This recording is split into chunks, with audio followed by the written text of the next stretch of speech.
welcome to Salford Now. I'm Sophie Buxton. And I'm George Whitehouse. Here's what's coming up on your Valentine's Day programme. Salford's Islamic Society are encouraging young people to join the stem cell register. Alistair Hancock spoke to the Launch Project founder, Natalie Leck, about loneliness and how to deal with it. And Benjamin Stacey visited the newly refurbished Worsley Leisure Centre. Police say they are doing everything they can to find out who is responsible for a shooting that happened in Salford earlier this week. Adiva Lewis is reporting live from the scene. Adiva.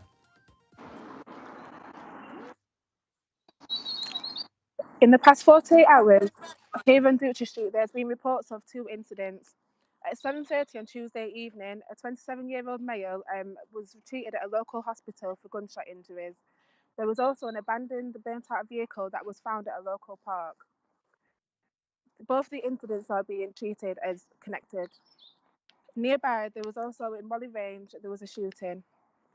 Police presence remains quite prominent in the area at the moment. However, the forensics have left the scene since this morning. Police are pleading.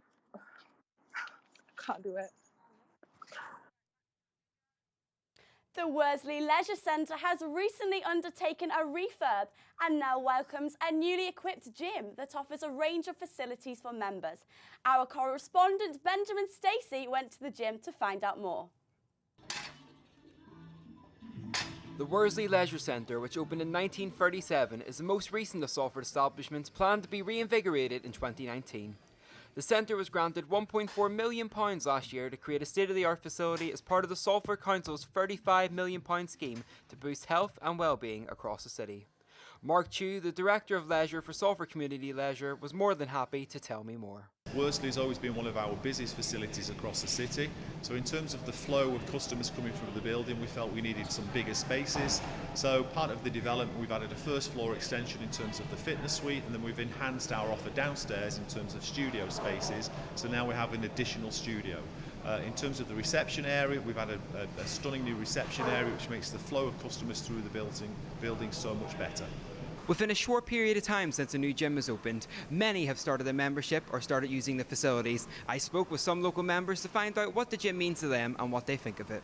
I think the gym's great. It's got lots of equipment, like a varied range of equipment, so it's excellent. Obviously keeping proactive every day, and it can change people's lives as well. Obviously, if they're not feeling themselves, it's really like eye-opener and can make people feel well and welcome as well. It's a good place to come. I know some of the people here, and I can exercise in my own time. It's quite a lot. It's local and very well fitted out. It's clear to see the new facilities have found a welcoming home in the Worsley community and make those fitness goals a little easier to hit. Benjamin Stacey, Salford Now. Salford has been highlighted as one of the main problem areas for social issues of loneliness. Reporter Alistair Hancock visited the Launch Project and care home Hope Manor in Eccles to find out why loneliness is a common problem within the older generation.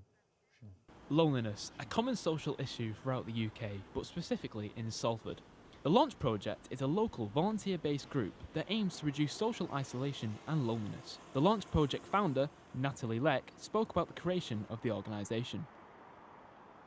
The initial intention was just to create a community where people could feel loved.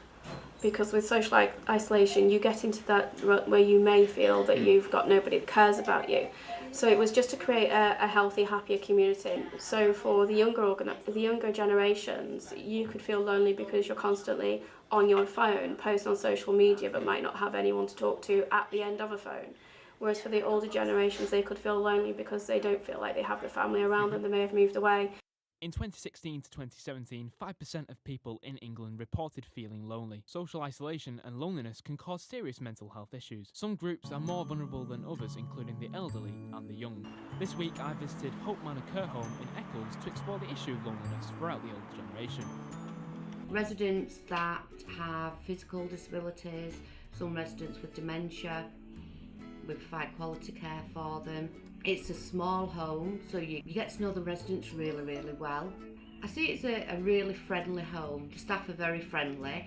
When people come in, they do get the homely feel. We get a lot of feedback from relatives when they potentially look around that it's a homely feel. Loneliness and isolation is still a current issue throughout the UK, but with the use of care homes and organisations such as the Launch Project, figures are decreasing in the Salford area.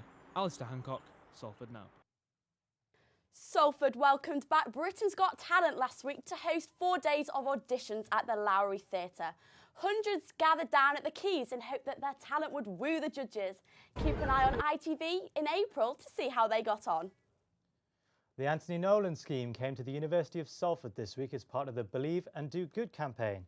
Reporter Madison Radford went to the Students' Union to speak to the president of the Islamic Society, who hopes to help the cure blood cancer by actively encouraging students to donate their stem cells. And put them in your mouth, one each side. A simple swab could save a life. The Islamic Society at the University of Salford hosted an afternoon to sign as many students up to join the stem cell register as they could. The president of the Islamic Society hopes that their community can make a big difference to the lives of thousands around the UK. This is part of a wider event that most Islamic societies around the country are doing called Believe and Do Good, where we try and just do as much good as we can in a very short period of time. But they wanted to do a blood donation drive. Unfortunately, blood donation got turned down. Maybe that's something for the future. But this time around we managed to get Anthony Nolan down and went for the just as important bone marrow donations in order to save the lives of people who have cancer. So all that you have to do is fill out one of these forms and swab your mouth for 30 seconds. It'll be sent off to a lab in London where they'll be able to find a tissue match. After studies found that 75% of people who need a bone marrow transplant are unable to find a match in their own family, the importance for people under the age of 30 to sign up for the register is more crucial than ever. Especially for bone marrow stem cells, we know it's the cure for a certain kind of cancer. And the cure is us. We are the cure for at least this strain of cancer. So it's very important to continue researching stem cells, as the future in stem cells could solve many diseases, cancers and STDs included. And you are all done. Madison Radford, reporting for Salford Now. Here's Damien Pickett with your latest Salford sports news. Thanks, Sophie. Now, former Manchester United youth coach Eric Harrison, credited with the development of the class of '92, has passed away at the age of 81. The class of '92 consisted of football stars such as David Beckham, Paul Scholes and Gary Neville. In a tweet about Harrison, Neville said, "We've lost our mentor, our coach, and the man who made us." Former manager Sir Alex Ferguson described Harrison as one of the greatest coaches of our time, who gave his players a path through hard work and sacrifice. Supporters also paid tribute to Eric Harrison's work at Manchester United. Well, Eric was a colossus. If you think of Manchester United and the long history of the club, in 1999 we did the treble, the Immaculate Treble, and Eric was a huge part of that in bringing that youth team through. Sometimes a lot of supporters maybe don't realise the work that Eric did, but he was a colossus at the club. And I know you guys have seen the rugby highlights, so on to the Rugby League. Salford Red Devils look to continue their perfect start in the Super League this Sunday, where they will face Leeds Rhinos at the AJ Bell Stadium this Sunday. The Red Devils currently sit in first place in the table after their best start to the season since 2014, after wins against Huddersfield Giants and the London Broncos. That's it from me. Back to you guys. Salford City, who they're playing next game? Salford City are going to be playing Dover Athletic. Now, Dover Athletic are only, I think, the 21st in the league right now. And now Salford actually have dropped down to the table to 5th. So it's a big game coming into this weekend. Yeah. Adam Rooney has been named questionable. So we'll be able to see how they're going to be able to do this weekend. Jump back up the table. Back to you guys. Thanks, Damien. And now over to TK Madiwa with the weather. Thanks, George. Today we have highs of 14 degrees. As you can see, it's sunny throughout with a gentle breeze. The sunshine and the mild temperatures will continue throughout the weekend. So whether you plan on taking that special someone to the Valentine's Fun Fair in Eccles or Wild Wings Birds of Prey Sanctuary in Worsley, it could be time to dust off the sunglasses. Don't forget to follow us on Facebook and Twitter at Salford Now for all your latest Salford updates. Thanks for watching. Tune in next week to find out the latest news happening in Salford. Goodbye. Good